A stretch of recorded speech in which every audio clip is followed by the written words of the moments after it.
Alright, what up guys? Today I'm going to be showing you how to make a kind of Omar Varela style bass. I thought it sounds a bit, like, maybe slightly similar to the bass from the drop of Until I Die, which if I can find is around here, I think. Yeah, right.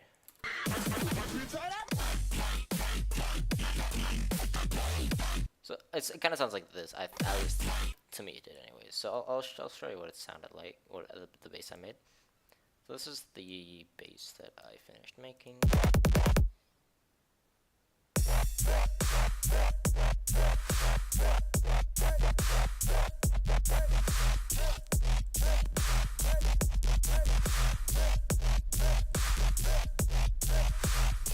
So the first way you heard it was without any post-processing, and this is it with.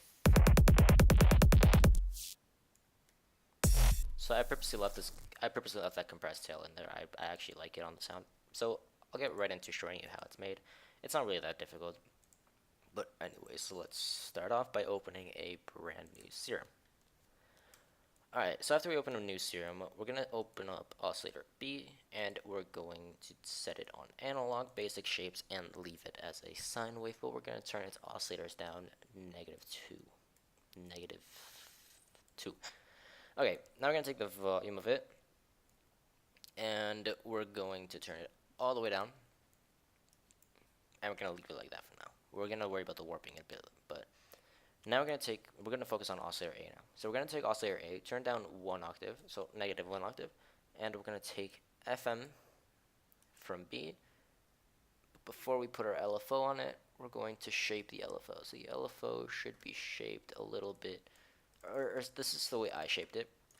And of course, you're free to shape it however you want, but this is the way I shaped it, like that. So we're going to set it onto FM from B, and we're going to set it to 83%. And set it to trigger. Now we're going to take volume all the way down, and we're going to set it LFO 1 right on there, and we're going to leave it at 100%. Lovely. We're going to take our warping for oscillator B, so now we're going to go back to oscillator B, and we're going to take the warping and set it to asymmetric plus. Now we're going to put LFO 1 on there, and set it to 67. Lovely, so it's already kind of getting that sound-ish. There's going to be a bit of post-processing, but it's not 100% necessary. I just did it because I thought it would sound a bit better with it. So now we're going to make a typical talking filter, or vowel filter. If you don't know how that's made, we just turn on HN12 or high notch 12. Turn the first frequency knob down to around 20-ish, in between 20 and 30 hertz.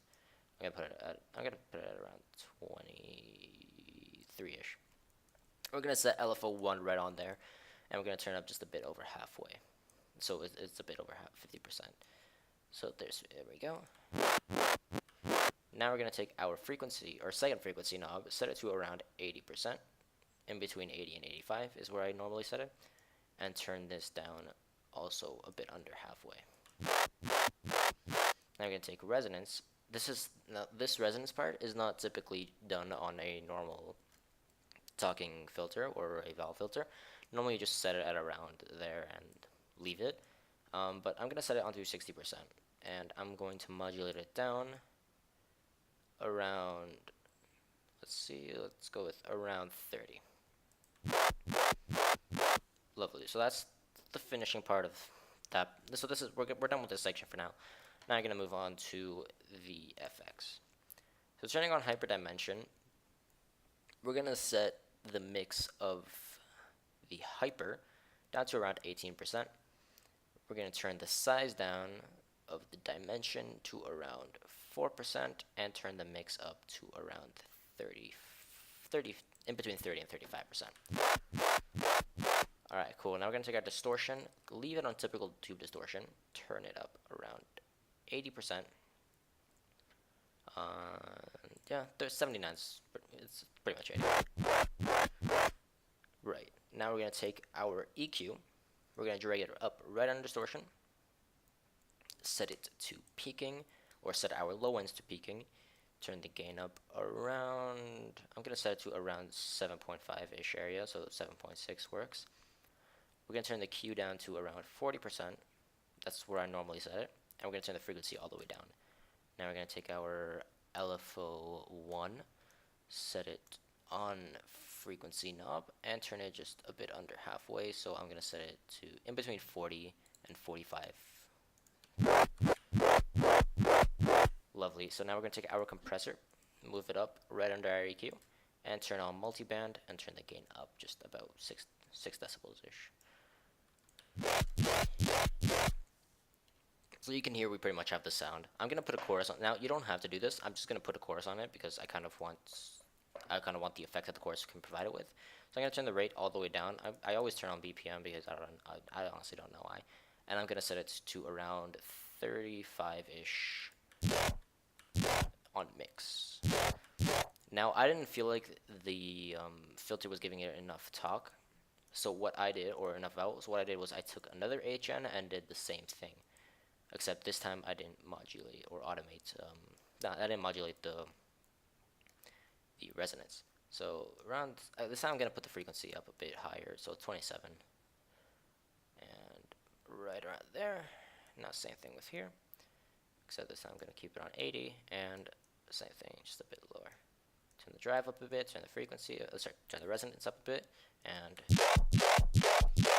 so that's the main part of the sound. That's it in Serum. Now you can use that, but what I did, and if you want, actually, you could turn on a sub for this direct out. Now since I played on E4, as I play most of my basses on when I make it, I just did it like this. Now I didn't feel it necessary, but now we're gonna move it out to our mixer. So first things first is we're gonna distort. We're just gonna distort it. So we're going to turn on Camel Crusher, and we're going to use the preset they have here called British Clean. Ugh. Press space accidentally. Alright, so that's good. That's all for Camel Crusher. No more need to do anything. We're going to take our sausage fattener. Where is it? There we go. And we're going to mess around with it. We're going to turn we're going to turn fat up a bit. Fatness up. So around 33. And the color, I'm going to set the color to around just a bit less, to around 20-ish. Alright, this is where the OTT starts, or this is where the multiband compression starts. So we're going to take our OTT, which is a free plugin, by the way, so if you don't have it, go get it. It's free, it's fantastic, I love using it, to be honest. So we're going to set the depth to around 40%. Now you'll start hearing that as we go with these multi-band compressors, you'll start hearing it gets a tail. Now, I kept the tail on. I wanted it on intentionally. I liked the way it sounded. So next I'm going to turn on Serum Effects. Now, you can do this as well with OTT, but I chose to do it with Serum Effects, just next to. So there, you'll start hearing it. You can kind of see it here too. You see right there, it just jumps a bit up. So now you're going to see even more clearly because we're going to do the same thing. We're going to turn on other Serum Effects, turn on our compressor, that's on a compressor, and we're going to put a multiband, and same thing, turn the gain up a bit. So you can see it there. So what I did, this part, was I took my parametric EQ, so this works with any EQ, and you turn it up the mids just a bit, around like that. Now I did the same thing with the low ends, so we're going to do the same thing, except this time I raised them a bit more, around there.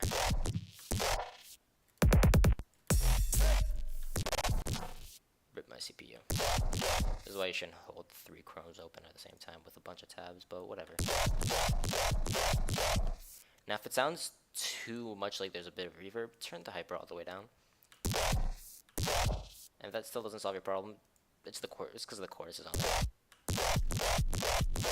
So if you kind of want that but lower, so you can turn it on there. But yeah, the chorus is the source of that issue. Now I'd put some macros on it. So what I did was I put macro 1 on here, so it can go like this. Fuck you. It sounds like this. Just to kind of change things up. Or to add a little bit of variation, you can see I adjusted that macro here. I think it was this one.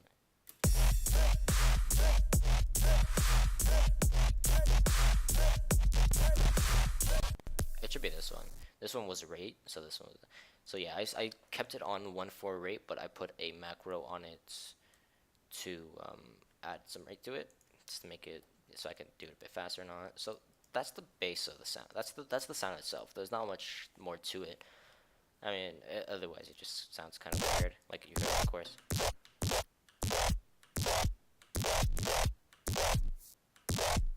Like I like that tail. I intentionally left it right here. You can hear it. I actually turned the volume up there.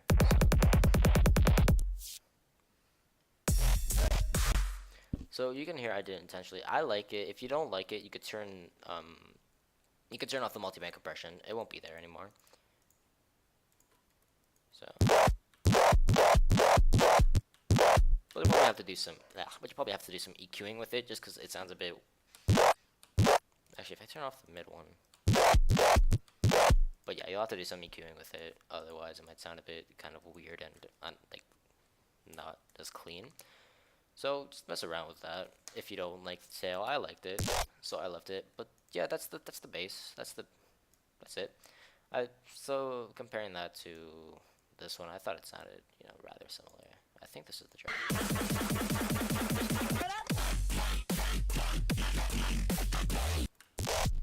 I thought it sounded similar. You can let me know if it did or didn't. If there's any bass that you kind of want me to show from another song of mine, or if you want me to try to make a bass, just let me know down in the comments below. That's it, pretty much. Thanks for watching, I guess. See you.